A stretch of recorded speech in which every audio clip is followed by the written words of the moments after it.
त्या दिवशी मेसमध्ये मुलांच्या ताटामध्ये पुन्हा एकदा वांग्याचं भरीत आणि पोळ्या वाढण्यात आल्या आणि मुलांचा राग अगदी अनावर झाला.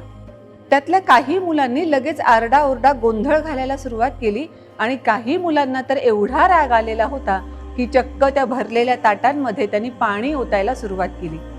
मेसमधला हा सगळा गोंधळ ऐकून बाहेर जो तरुण काम करत होता तो ताबडतोब आतमध्ये आला.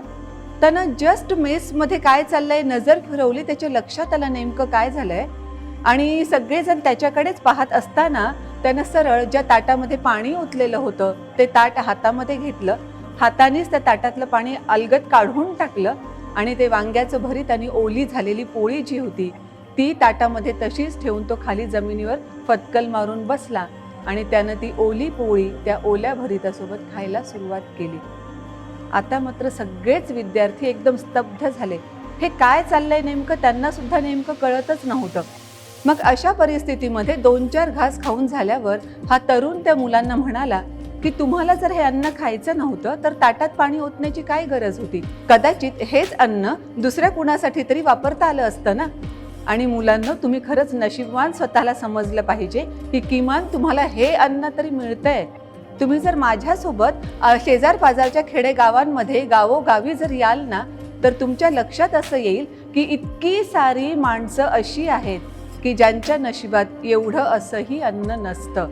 त्याच्यामुळे अन्नाची नासडी अजिबात करायची नव्हतीच तुम्ही. हा तरुण कोण होता असा प्रश्न तुम्हालाही पडला असेल ना.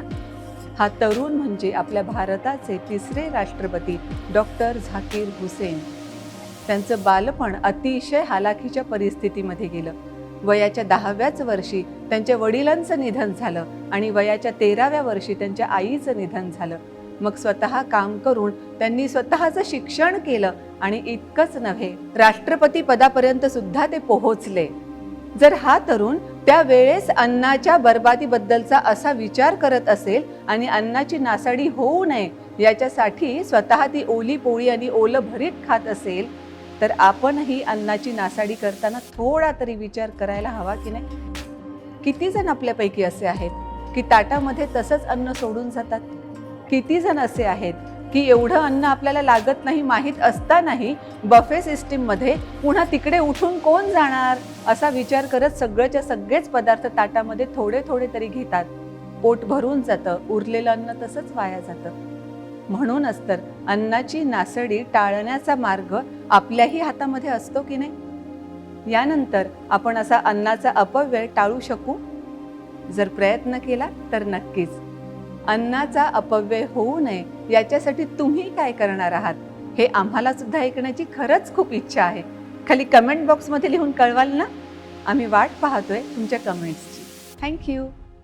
असेच नवनवीन व्हिडिओ पाहण्यासाठी चॅनलला सबस्क्राईब करा, शेअर करा, लाईक करा, कॉमेंट करा आणि हो पाहत रहा जेन नेक्स्ट. एक पाऊल उद्याची चाहूल.